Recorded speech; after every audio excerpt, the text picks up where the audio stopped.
அஸ்ஸலாமு அலைக்கும். Hi everyone and welcome back to our channel Sabees tube. இன்றைக்கி நம்ம சேனலில் ஒரு என்ன வீடியோ பார்க்க போகிறோம் அப்படின்னாக்கா ஒரு DIML vlog தான். இந்த vlog வந்து ஒரு வீக்கெண்டில் ஷூட் பண்ணது. வெதர் வந்து செம்ம சூப்பராக இருந்தது. காலையில் எழுந்திரிச்ச உடனே இங்கே செடிக்கெல்லாம் தண்ணியும் ஊற்றியாச்சு. செடி வந்துட்டு சூப்பராக வந்துட்டுருக்கு. சில்லியும் சரி, அதுக்கப்புறம் வந்து ஜிஞ்சர் வந்து நல்லா டால் ஆகிட்டுருக்கு. ஆனியன்ஸும் வந்துட்டுருக்கு.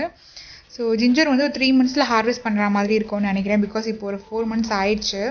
அண்ட் இங்கே வந்து பார்த்தோம்னாக்கா நான் பிரேக்ஃபாஸ்ட் பண்ண ஸ்டார்ட் பண்ணிட்டேன். பிரேக்ஃபாஸ்ட்க்கு வந்து தக்காளி சட்னி வந்து ரெடி பண்ணிகிட்ருக்கேன். ஸோ அதுக்கு வந்து தக்காளி, வெங்காயம் அண்ட் காஞ்ச மிளகா வந்து எல்லாம் போட்டுட்டு ஆயிலெலாம் போட்டுட்டு கொஞ்சம் இது சாட்டே பண்ணிகிட்ருக்கேன். கொஞ்சம் சால்ட்டும் போட்டுட்டேன். நல்லா வதங்கினதுக்கப்புறமா அரைக்க வேண்டியது தான். நான் இங்கே வந்து இட்லியும் வந்து ஊற்றிட்டேன். ஸோ அது வந்து ரெடி ஆகிட்டுருக்கு. ரெடி ஆனதுக்கப்புறமா பிரேக்ஃபாஸ்ட் முடிச்சுட்டு கொஞ்சம் வந்து வெளியே போகணும். கொஞ்சம் க்ரோசரி அண்ட் வெஜிடபிள்ஸ் எல்லாம் வாங்கணும். ரொம்பலாம் இல்லை, கொஞ்சமாக. ஸோ அதுக்கு மட்டும் நாங்கள் வெளியே போகிறோம். அதனால் பிரேக்ஃபாஸ்ட் முடிச்சுட்டு நாங்கள் கிளம்ப வேண்டியதான். இட்லி வந்து சூப்பராக ரெடி ஆகிடுச்சு. நல்லா செம்மையாக சாப்பிட்டாச்சு. வந்து நாங்களும் கிளம்பிட்டோம். ஃபைசனுக்கு வெளியே போகிறதுனா ரொம்ப ஹாப்பி ஆகிடுவார். எங்களுக்கு முன்னாடி கிளம்பி ரெடி ஆகிடுவார். அங்கே வச்சு நல்லா சூப்பராக ஒரு கட்டை வச்சு புடி வச்ச பை வந்து எடுத்துக்கிட்டாச்சு. இங்கே வெளியே பேக்ஸ் கொடுக்க மாட்டுறாங்க இல்லையா? ஸோ அதனால் அதே மாதிரி எல்லாத்தையும் வாங்கி டக்கு டக்குன்னு போட்டு எடுத்துகிட்டு வந்துடலாம்.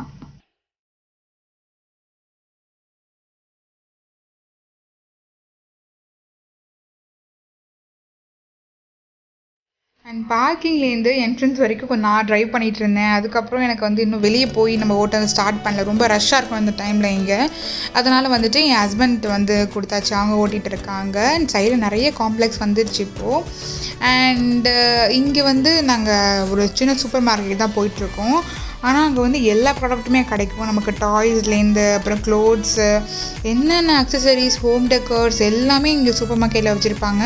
இங்கே போனால் நமக்கு வேணும் எல்லாமே வாங்கிட்டு வந்துடலாம். எனக்கு இந்த சூப்பர் மார்க்கெட் ரொம்ப பிடிக்கும்.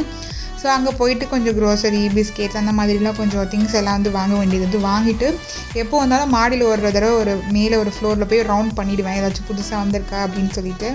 ஸோ அதே மாதிரி ஒரு ரவுண்ட் பண்ணிவிட்டேன். அப்போ வந்து ஃபைசீனுக்கு வந்து ரொம்ப நாளாக பேக்குன்னு நான் பார்த்துட்ருக்கோம். நம்மலாம் சின்ன வயசில் வச்சுருக்கிற பேக் வந்து டெடி பேர் போட்ட பேகு, இந்த மாதிரி பேக்லாம் வந்து அப்போது நிறைய இருக்கும். பட் வந்து இப்போது அது வந்து இல்லவே இல்லை, எங்கேயுமே கிடைக்க மாட்டுது. ஸோ இந்த ஷாப்பில் வந்து வந்திருக்குன்னு சொன்னாங்க வந்து கேட்டப்போ. ஸோ அதனால் அதையும் பார்த்து வாங்கியாச்சு. இப்போ வீட்டுக்கும் போயிட்டுருக்கோம். வீட்டுக்கு போகும்போது கொஞ்சம் காய்கறியும் வாங்கணும். ஃப்ரெஷ்ஷாக ஏதாச்சும் கிடைக்குதான்னு பார்த்துட்டு வாங்கிட்டு அப்படியே போக வேண்டியதான். ஸோ வீட்டுக்கும் வந்தாச்சு. வீட்டுக்கு வந்தோன்னே எல்லாத்தையும் அரேஞ்ச் பண்ணிட்டேன். எனக்கு வந்து ஃப்ரெஷ்ஷாக வந்து கீரை கிடச்சிது. ஒரு சின்ன ஒருத்தவங்க வந்து விற்றுட்ருந்தாங்க. அது வந்து வீட்டில் பறிக்கிற கீரை. எப்படின்னாக்கா அவங்கள்ட்ட நாட்டு காய்கறி மட்டும்தான் இருக்கும். கத்திரிக்காய், அதுக்கப்புறம் வந்து வெண்டைக்காய், கீரை, பொடலங்காய், இது மட்டும் தான் இருந்தது. வேறு காய்கறி இல்லை.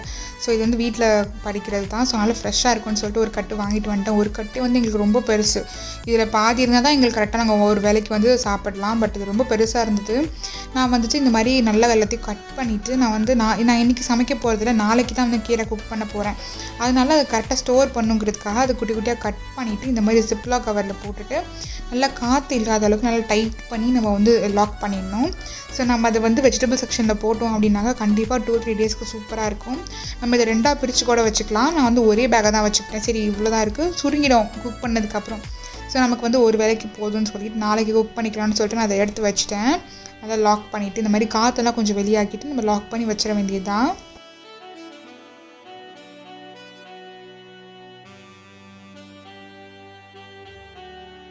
ஸோ இதை எடுத்து வச்சதுக்கப்புறமா நான் வந்து லன்ச் பண்ண ஸ்டார்ட் பண்ணேன். இன்றைக்கி சிம்பிள் லன்ச் மெனு தான். நான் இன்றைக்கி வந்து எக் மசாலா வந்து பண்ண போகிறேன். கண்டிப்பாக இது வந்து சூப்பராக இருக்கும் அந்த மசாலா. ஸோ அதுக்கு வந்து ஆயில் போட்டதுக்கப்புறம் பெருஞ்சீரகம் வந்து ஒரு ஸ்பூன் போட்டுக்கலாம். அதுக்கப்புறம் குட்டி குட்டியாக கட் பண்ணி வச்சுருக்கேன். பெரிய சைஸ் ஆனியன் வந்து 2 ஆனியன் எடுத்திருக்கேன். ஸோ அதையும் போட்டுட்டு தேவையான அளவு உப்பு போட்டுட்டு நம்ம அதை வதக்கி வச்சுக்கலாம். அது வதங்கிட்டு இருக்கட்டும். அந்த டைமில் நான் வந்து டொமேட்டோ பேஸ்ட் பண்ண போகிறேன். ஸோ இதுக்கு வந்து நான் 2 பழுத்த தக்காளி எடுத்துருக்கேன். ஸோ அதில் வந்துட்டு நல்லா ஒரு 5 to 6 பீஸ் இல்லை 7 பீஸ் வந்து கேஷ்யூஸ் வந்து நம்ம அதில் போட்டுக்கலாம். ஸோ இது ரெண்டுத்தையும் போட்டு நல்லா பேஸ்ட்டாக நம்ம வந்து பியூரியாக நம்ம நல்லா அரைச்சி எடுத்துக்க போகிறோம். அண்ட் இங்கே வந்து ஆனியன் வந்து வதங்கிட்டுருக்கு. ஸோ அது பார்த்தோன்னா கொஞ்சம் மூடி வச்சனால சீக்கிரமாக வதங்கிடும். இந்த மாதிரி கண்ணாடி மாதிரி ஆனதுக்கப்புறமா அதில் 1.5 ஸ்பூன் அளவுக்கு இஞ்சி பூண்டு பேஸ்ட் வந்து ஆட் பண்ணிக்கலாம். அது வதங்கினதுக்கப்புறமா சில்லி 2 வந்து ஸ்ப்ளிட் பண்ணி வச்சுருக்கேன். அதை ஆட் பண்ணிவிட்டு அப்புறம் அந்த பேஸ்ட் அரைச்சிருக்கோம்ல அதையும் வந்து இது உள்ளே போட்டுடலாம். போட்டு நல்லா ஒரு தடவை மிக்ஸ் பண்ணிக்கலாம். நான் ஜாரையும் வாஷ் பண்ணி இதில் ஊற்றிட்டு தண்ணி. தண்ணி இருக்கணும். ஸோ அப்போ தான் அது அடி பிடிக்காது. ஸோ நல்லா அதுக்கு மிக்ஸ் பண்ணிவிட்டு நம்ம மூடி வச்சு அந்த பச்சை ஸ்மெல் போகிற வரைக்கும் வேகட்டும். வெந்ததுக்கு அப்புறமா நம்ம மசாலாஸ் வந்து ஆட் பண்ணிடலாம். 1 டீஸ்பூன் மஞ்சள் தூள், 2 டீஸ்பூன் வந்து சில்லி பவுடர், அப்புறம் வந்து கறி மசாலா 2 ஸ்பூன், அதுக்கப்புறம் கொஞ்சமாக ஜீரகத்தூள், அப்புறம் வந்து மிளகுத்தூள் அண்டு கொஞ்சமாக அந்த பட்டை கிராம்பு பவுடர் கரம் மசாலா இருக்கும் இல்லையா, அது வந்துட்டு கொஞ்சம் ஒரு பிஞ்ச் வந்து ஆட் பண்ணியிருக்கேன். ஸோ அவ்வளோதான். இது எல்லாத்தையும் போட்டு நல்லா மிக்ஸ் பண்ணிக்கலாம். இது மிக்ஸ் பண்ணதுக்கப்புறமா நல்லா எண்ணெய் பிரிஞ்சு வரும். அந்த ஸ்டேஜில் வந்து கொஞ்சம் தண்ணியும் ஆட் பண்ணிக்கலாம். ஏன்னா இன்னும் கொஞ்சம் மசாலாவோட ஸ்மெல்லாம் போகணும். அதுக்காக தண்ணியை ஆட் பண்ணிக்கிட்டோம். நல்லா அது கொதிக்கிட்டோம். இந்த மாதிரி எண்ணெய் பிரிஞ்சு வந்திருக்கும். ஸோ அந்த ஸ்டேஜில் வந்து நல்லா ஒரு தடவை மிக்ஸ் பண்ணிக்கலாம். நான் இன்றைக்கி லஞ்சுக்கு வந்து இந்த மாதிரி எக் மசாலா ஒன்று ரெடி பண்ணிவிட்டு அதுக்கப்புறம் வந்து கீ ரைஸ் தான் பண்ண போகிறேன். கீ ரைஸ் வந்து நிறைய நம்ம சேனலில் போட்டிருக்கேன். ஸோ அதனால் நான் அது வந்து ஷூட் பண்ணல, காட்டலை. ஸோ இந்த எக் மசாலா வித் அந்த கீ ரைஸ்க்கு சூப்பர் காம்பினேஷனாக இருக்கும். இந்த எக் மசாலாவோட சப்பாத்தி எது போட்டாலும் சூப்பராக இருக்கும். நம்ம ட்ரை பண்ணி பாருங்கள். ஸோ அந்த மசாலா ரெடி ஆனதுக்கப்புறமா நான் எக்கு வந்து பாயில் பண்ணி நான் அதை வந்து 2ஆக வந்து கட் பண்ணி வச்சுருக்கிறேன். அதை வந்து நம்ம இந்த மசாலா மேலே போட்டுடலாம். நான் அன்றைக்கி வந்து 4 எக்ஸ் வந்து போட்டிருக்கேன். ஸோ இதெல்லாம் மெதுவாக போடணும். பிகாஸ் அந்த எல்லோ யோக் வந்து கரைஞ்சிரும், அதில் அது மசாலாவோட போயிடும். அதனால் இந்த மாதிரி லைட்டாக போட்டுட்டு கொஞ்சம் கொஞ்சமாக மசாலாவை எடுத்து அந்த எக்கு மேலே வந்து வைக்கணும். ஸோ தட் அந்த மசாலாவோட அந்த யோக் வந்து பிடிச்சிக்கிட்டு அதுக்கப்புறம் அது உடையவே உடையாது, அப்படியே ஃபுல்லாக செட் ஆகிடும். அதனால் கொஞ்சம் கொஞ்சமாக அதை பார்த்து நான் போட்டுட்ருக்கேன். வச்சு 5 மினிட்ஸ்க்கு அப்புறம் மறுபடியும் வந்து திறக்கலாம். ஸோ சூப்பராக வந்து எண்ணெய் வெளியாகி நல்லா செம்மையாக செட் ஆகிருக்கும். இந்த ஸ்டேஜில் வந்து கொரியாண்டரை வந்து குட்டி குட்டியாக வந்து ஃபைனாக சாப் பண்ணிவிட்டு நான் வந்து மேலே அது போட்டு விடுறேன். இதை போட்டுட்டு மிக்ஸ் பண்ணாமல் மறுபடியும் லிட்டை போட்டுட்டு ஒரு 2 மினிட்ஸ் வந்து அது மூடி வச்சாலே போதும். அந்த கொரியாண்டர் லீவ்ஸும் லைட்டாக அந்த ஃப்ளேவர்லாம் இறங்க ஆரம்பிச்சிடும். நம்ம வந்து அதுக்கப்புறம் ஸ்டவ் ஆஃப் பண்ணிட வேண்டியது தான்.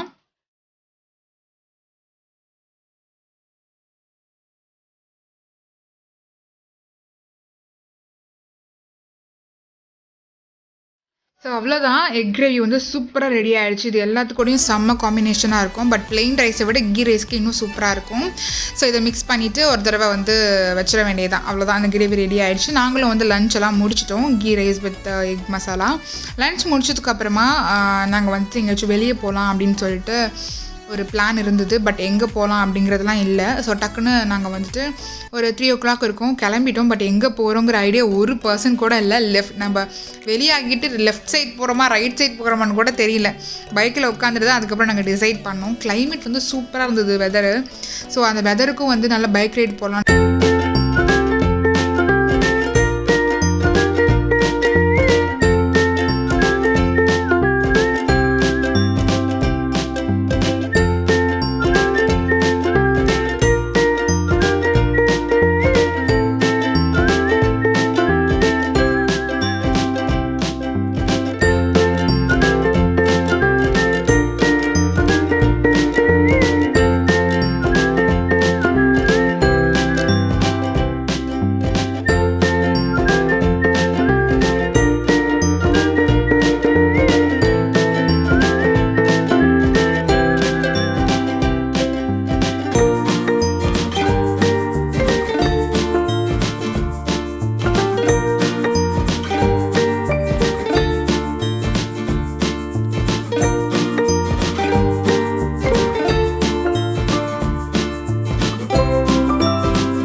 மட்டும் தான் இருந்தது, திருப்பி அதே மாதிரி தான் இருந்தது.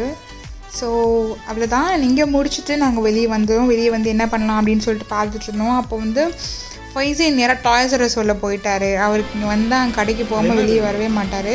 ஸோ அங்கே போயிட்டு அவர் வந்து ஒவ்வொரு டைனோசரை எக்ஸ்ப்ளோர் பண்ணிட்டு இருந்தார். என்னது இது? டீரெக்ஸா? இது என்னது?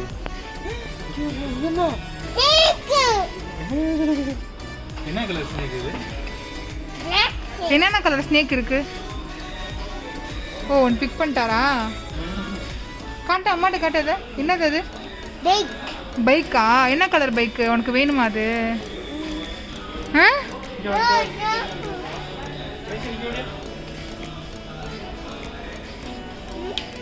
அழகா அது வந்து தொட்டு தொட்டு பார்த்துட்டு வந்துடுவார். அது வேணும்லாம் எதுவுமே சொல்ல மாட்டார் பைசன்னு. லைட்டாக தொட்டு ஏன்னா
அவ்வளோதான். எல்லாமே ஒன்றா திரண்டு வந்துடுச்சு. இந்த ஸ்டேஜில் நம்ம ஸ்டவ் ஆஃப் பண்ணிவிட்டு நம்ம இதெல்லாத்தையும் ஒன்றா இருக்கு இல்லையா, இது வந்து நான் 2 பவுலில் பிரிச்சுட்டு 2 ஃபுட் கலர் வந்து ஆட் பண்ணிக்க போகிறேன். Yellow and orange. நமக்கு வந்து ஃபுட் கலர் வேணால் ப்ளெயினாக இருக்கிறனாக்கா நீங்கள் அப்படியே கூட நீங்கள் கையில் வந்து கீ அப்ளை பண்ணிவிட்டு இந்த மாதிரி உருண்டை போட்டுக்கலாம். அப்படி இல்லைனாக்கா இந்த மாதிரி கலர் ஆட் பண்ணிட்டா பார்க்க கொஞ்சம் அட்ராக்டிவாக இருக்கும். நான் இன்றைக்கி வந்து எல்லோ கலரில் குட்டி குட்டி பால்ஸாக பண்ணிவிட்டு அதை வந்து பெரிய ஆரஞ்சு பால் பண்ணிவிட்டு அதை வந்து உள்ளே அந்த ஸ்டஃப் பண்ண போகிறேன். எல்லோவை ஸ்டஃப் பண்ணிவிட்டு நல்லா அதை கோட் பண்ணி அதை ஒரு பாலாக, ஸோ தட் நம்ம அதை கழிச்சு சாப்பிடும் போது உள்ளே வந்து எல்லோ கலரும் வெளியே ஆரஞ்சு கலர் இருக்கும். ஸோ அது நல்லா இருக்கும். அதனால தான் ஸோ நான் இந்த மாதிரி எல்லாத்தையும் வந்து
அதுக்கு ஹேண்டு அப்புறம் காலெல்லாம் வச்சுட்டு அந்த ஐஸ்லாம் கூட மூவ் ஆகும். நம்ம மாட்டிருக்கும் போது வந்து ஓப்பனாக இருக்கும்.